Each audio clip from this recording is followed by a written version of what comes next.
ৰকিবুল হুছেইনক আক্ৰমণ সৰ্বত্ৰ গৰিহণা ৰাজ্যজুৰি প্ৰতিবাদ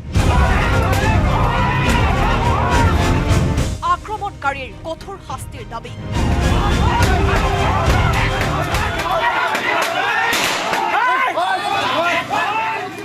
যোৱাকালি মই কৈছিলোঁ যে মই এজাহাৰ নিদিওঁ কাৰণ ইয়াৰ SP আপোনাৰ ডাইৰেক্টলি ইনভলভ আৰু যোৱাকালিতো দেখ তেওঁৰ ফোনৰ পৰাই গোটেইখিনি আপোনাৰ ধাৰাবাহিক আপোনাৰ বিৱৰণ দি আছে ৰকিবুল হুছেইনক আক্ৰমণৰ আঁৰত কোন ২২টা অভিযুক্তৰ নাম সন্নিৱিষ্ট কৰি নগাঁও সদৰ থানাত ৰকিবুল হুছেইনৰ এজাহাৰ এজাহাৰত যিখিনি আছে মই কেইবাজনৰো কৰিছোঁ মই প্ৰায় ২২জনৰ নাম কৰিছোঁ আৰুতো বহুত আছিলে কিন্তু মই ২২জনৰ নাম কৰিছোঁ আৰু তাৰ বহুতো আছে তেওঁলোকক এইখিনি কৰি পেলাই মই লাভ নাই সেইকাৰণে মই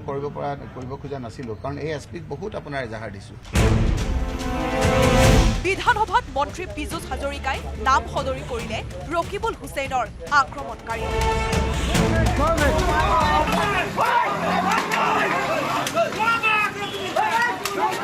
তেখেতলোকৰ নাম ছাৰ হাৰুণ জামতলা হৰেশ বছিৰ কাছেম ৰছিদুল আয়ুব লুৎকিয়ৰ খালেক মজিবুৰ জাহাংগীৰ পুলিচে তদন্ত কৰি আছে মই ইতিমধ্যে নামকেইটা সদনত প্ৰকাশ কৰিলোঁ এইকেইজন ব্যক্তিক আইডেণ্টিফাই কৰা হৈছে আনকি এক্সত পোষ্ট কৰি মুখ্যমন্ত্ৰী হিমন্ত বিশ্ব শৰ্মাই সদৰি কৰিলে 10টা অভিযুক্তৰ নাম জামতলাৰ হাৰুণ ফাকলিৰ হৰেশ তামুলীটোপৰ বছিৰ কাৱৈমাৰীৰ ৰছিদুল গুণাবাৰীৰ আয়ুব ৰেল ষ্টেচনৰ লুৎকিয়ৰ ৰৌমাৰীৰ খালেক গড়েমাটিখোৱাৰ মুজিবুৰ আৰু কোচগাঁৱৰ জাহাংগীৰ নামৰ 10 অভিযুক্তৰ বিৰুদ্ধে কঠোৰ ব্যৱস্থা লোৱাৰ ঘোষণা মুখ্যমন্ত্ৰীৰ আনফালে নগাঁও জিলাৰ আৰক্ষী অধীক্ষক আৰু ৰূপসী থানাৰ ভাৰপ্ৰাপ্ত বিষয়াৰ বিৰুদ্ধে গুৰুতৰ অভিযোগ ৰকিবুল হুছেইনৰ নগাঁৱৰ আৰক্ষী অধীক্ষকে ফোন নম্বৰ ব্লক কৰি থোৱাৰ অভিযোগ ৰকিবুল হুছেইনৰ ফোন ব্লক কৰি থোৱাৰ বাবে পুত্ৰ তানজিলৰ মোবাইলৰ পৰা বৃহস্পতিবাৰে দুপৰীয়া 1:47 ফোন কৰাৰ পাছতো নগাঁও আৰক্ষী অধীক্ষকে সুৰক্ষা নিদিয়াৰ অভিযোগ ৰকিবুল হুছেইনৰ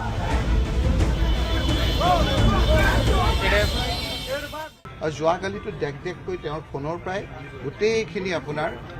ধাৰাবাহিক আপোনাৰ বিৱৰণ দি আছে প্ৰথমে মই SP ডাঙৰীয়াক জনালোঁ মোৰ ফোনটো তেওঁ ব্লক কৰি থৈছে মই এজন সাংসদ গতিকে মই মোৰ ল'ৰাৰ ফোনৰ পৰা তেওঁক কৰিলোঁ যে মই বৈধভাৱে অনুমতি লোৱা মিটিংখনলৈ গৈ আছোঁ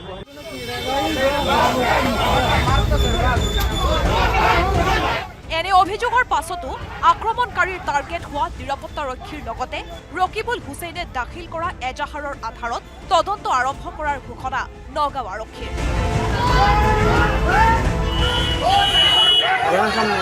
আৰু এই সংক্ৰান্তে আমি পুলিচ কনষ্টেবলৰ পৰা এখন এফআইআৰ লৈছোঁ আমি কেছ এটা ৰুজু কৰা হৈছে 67/25 আৰু কেছটো আমি এতিয়া ইনভেষ্টিগেশ্যন ষ্টাৰ্ট কৰিছোঁ ৰকিবুল হুছেইনৰ আক্ৰমণকাৰী বিজেপিৰ সদস্য নহয় বুলি দাবী কৰিলে বিধায়ক মানৱ ডেকাই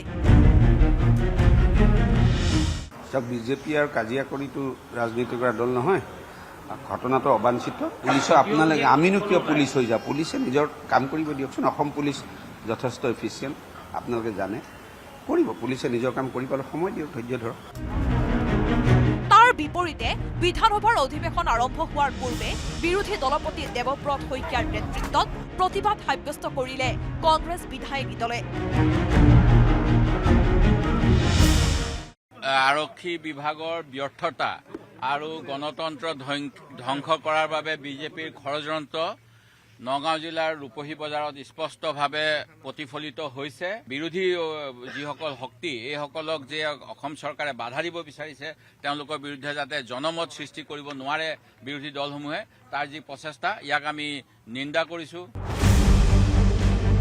বিধানসভাত কংগ্ৰেছ বিধায়িনী দলৰ প্ৰতিবাদৰ মাজতে তাহানিতে নগাঁও চাৰ্কিট হাউচত প্ৰশান্ত ফুকনক কংগ্ৰেছী গুণ্ডাই আক্ৰমণ কৰাৰ কথা সোঁৱৰিলে দীপ্লু ৰঞ্জন শৰ্মাই কংগ্ৰেছে পাহৰি গৈছে যেতিয়া পাব্লিক একাউণ্টছ কমিটিৰ দায়িত্ব লৈ পেলাই প্ৰশান্ত ফুকন নগাঁও জিলা পৰিষদত গৈছিল এই কংগ্ৰেছৰ আজিৰ দিনত বিধায়ক হৈ আছে, মই নাম নকওঁ, তেওঁলোকৰ নেতৃত্বত কেনেদৰে প্ৰশান্ত ফুকনহঁতক অন গভৰ্ণমেণ্ট ডিউটিত এটেক কৰা হৈছিল, ঘুচিয়াই হৈছিল প্ৰশান্ত ফুকনহঁতক। বিপৰীতে কংগ্ৰেছৰ গৃহকন্দলৰ পৰিণতিত ৰূপহীহাটৰ নতুন বজাৰ কাণ্ড সংঘটিত হোৱাৰ সন্দেহ বিধায়ক জিতু গোস্বামীৰ। মই যিমানখিনি গম পাওঁ এই ঘটনাটো কংগ্ৰেছ দলৰ নিজৰে মাজতে ঘটনা, কাৰণ তাতে যিসকল কৰ্মী আছিলে কংগ্ৰেছৰ কৰ্মী আৰু মুখ্যমন্ত্ৰী ডাঙৰীয়া অলৰেডি টুইটত গোটেই আছামীকেইজনৰ নামো দিছে। আনফালে নিজৰ সমষ্টিৰ ৰূপহীত ৰকিবুল হুছেইনক আক্ৰমণ কৰা গুণ্ডা বাহিনী বিজেপি দলৰ সদস্য নহয় বুলি দাবী কৰিলে নুৰুল হুদাই। বিজেপি দলৰ গুণ্ডা বাহিনীয়ে ৰকিবুল হুছেইন ডাঙৰীয়াক ৰূপহীত আক্ৰমণ কৰিছিলে। সাহসীয় দলৰ দুজন বিধায়কে এটা নিকৃষ্ট ৰাজনীতিৰ কৰা আৰম্ভ কৰিছে। তেওঁলোকে ক'ব লৈছে যে দুই বিধায়কৰ পুত্ৰ, যে মোৰ পুত্ৰ আৰু ৰকিবুল হুছেইন ডাঙৰীয়াৰ পুত্ৰৰ কাজিয়া বুলি। এনেদৰে কোনো ধৰণৰ কথা নাই। মোৰ পুত্ৰ আৰু ৰকিবুল হুছেইন ডাঙৰীয়াৰ পুত্ৰৰ লগত কোনো ধৰণৰ কাজিয়া নাই। ৰাজনীতিত গুণ্ডাগিৰি কৰা কংগ্ৰেছৰ পুৰণি অভ্যাস বুলি বিজেপি নেতাই দাবী কৰাৰ বিপৰীতে ৰূপহীহাটৰ নতুন বজাৰ কাণ্ডত বিজেপি দলৰ লোক জড়িত থকাৰ অভিযোগত মুখৰ হৈছে কংগ্ৰেছ শিবিৰ। বৃহস্পতিবাৰৰ এই ঘটনাক লৈ ক্ৰমে উত্তাল হৈছে ৰাজ্যৰ ৰাজনীতি।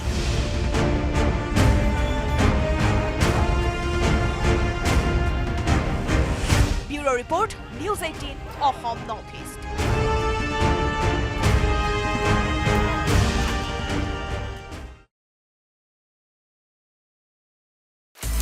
আপুনি বিচৰা বাতৰি পাব কেৱল নিউজ 18 এপত। নিউজ 18 এপ ডাউনলোড কৰিবলৈ স্কেন কৰক এই QR কোড। গুগল প্লে ষ্টৰতো পাব এই নিউজ 18 এপ।